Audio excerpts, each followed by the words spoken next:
So hello guys, welcome back to another video. बहुत important video होने वाला है। आपको एक पेन पेपर लेके बैठना है। जो मैं बता रहा हूँ वो क्वेश्चंस और वो चैप्टर्स, वो टॉपिक्स आपको अच्छे से कर लेने हैं। अगर आपका सिलेबस कंप्लीट है तो भी आपको करना है, और अगर आपका सिलेबस कंप्लीट नहीं है तो भी आपको करना है, because these are the most important chapters which are routinely and repeatedly came in NEET exam. So after जब मैंने सारी चीजें चेक करी, लास्ट ईयर के ट्रेंड्स चेक करे और कौन कौन से चैप्टर्स इंपॉर्टेंट है, नीट 2024 में कहाँ से इंपॉर्टेंटली क्वेश्चन पूछे गए हैं और जिन पे फ्रीक्वेंटली क्वेश्चन आना डैम श्योर है, तो आपको ये वो टॉपिक्स मैं आपको बताने वाला हूँ। So before starting the video, let me introduce myself. I am Pathan Farman Khan and I am currently pursuing MBBS from government medical college Wanaparthy, Telangana.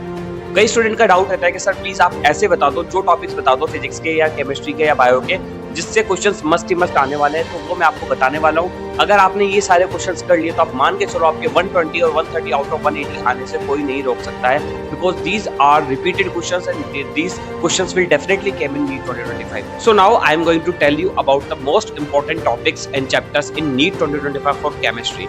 तो बहुत सारे स्टूडेंट केमिस्ट्री के लिए भी पूछ रहे हैं कि सर आप केमिस्ट्री के लिए बताओ। तो केमिस्ट्री के लिए बहुत इंपॉर्टेंट टॉपिक्स है, लिस्ट में आपको बता रहा हूँ। पेन पेपर लेके बैठना और इसको अच्छे से लिख लेना।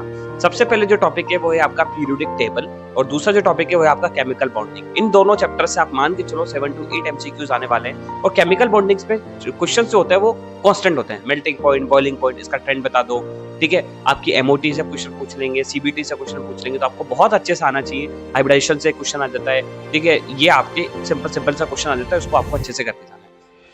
इसके बाद जो तीसरा टॉपिक है वो है आपका D and F block. D and F block में भी क्वेश्चन सेम आता है, तो उसको अच्छे से करके जाना है। ट्रेंड आपको देख के जाना है कि डेंसिटी का क्या ट्रेंड है और किसका क्या ट्रेंड है, उस पर क्वेश्चन आते हैं। कम से कम 3 एमसीक्यू आपको डी एंड एफ ब्लॉक में मिलने वाले हैं। चौथा जो टॉपिक है वो है आपका कोऑर्डिनेशन केमिस्ट्री। इसके अंदर 4 एमसीक्यू आपको मिलेंगे। प्लेटिनम कंपनी कंपाउंड्स, ठीक है, कौन सी हाइब्रिडाइजेशन है, ठीक है, कैसा कॉम्प्लेक्स है, कॉम्प्लेक्स हाइब्रिडाइजेशन आपको देखी जाती है, वो सारी चीज आपको आनी चाहिए और वो आपको बिल्कुल क्लियरली आनी चाहिए। सीएफटी थ्योरी आपको अच्छे से आनी चाहिए। इसके बाद आपकी जो फिफ्थ है वो है सॉल्यूशन। सॉल्यूशन आपको आना चाहिए। सॉल्यूशन चैप्टर बहुत इजी है, सिंपल से फॉर्मूले हैं, उसको लगाओ और आंसर निकालो। वोल्टा फैक्टर वाली चीज आपको अच्छे से आनी चाहिए और आप अच्छे से कर लोगे तो वो आपके कम से कम 3 एमसीक्यू वहां आपको मिलेंगे। एटम्स एंड न्यूक्लियाई मैंने आपको पहले बता दिया। फिजिक्स के अंदर भी सेम 2 क्वेश्चन एमसीक्यू उसके अंदर आते हैं, फिजिक्स के अंदर सेम टॉपिक से, और केमिस्ट्री में भी सेम आते हैं। बिल्कुल सेम चीजें हैं, सेम चैप्टर है, सेम कॉन्सेप्ट है। तो अगर आपने वहाँ अच्छे से पढ़ लिया तो आपको यहाँ भी 2 एमसीक्यूज मिलने के पूरे चांसेस हैं। तो आपको बहुत अच्छे से आपका जो चैप्टर है जो एटम्स वाला अच्छे से करके जाना। इसके बाद जो 7th टॉपिक है वो है आपका काइनेटिक्स। काइनेटिक्स अच्छे से करके जाना। टी हाफ लाइफ पे क्वेश्चन ज्यादा आते हैं, रेडियो एक्टिविटी पे ज्यादा क्वेश्चन आते हैं, तो वो आपको अच्छे से करके जानी है। इसका आपके भी 3 एमसीक्यू आने के पूरे चांसेस। इसके बाद 8th जो टॉपिक है वो है आपका इलेक्ट्रोकेमिस्ट्री। इलेक्ट्रोकेमिस्ट्री पे क्वेश्चन आते हैं 3 एमसीक्यू।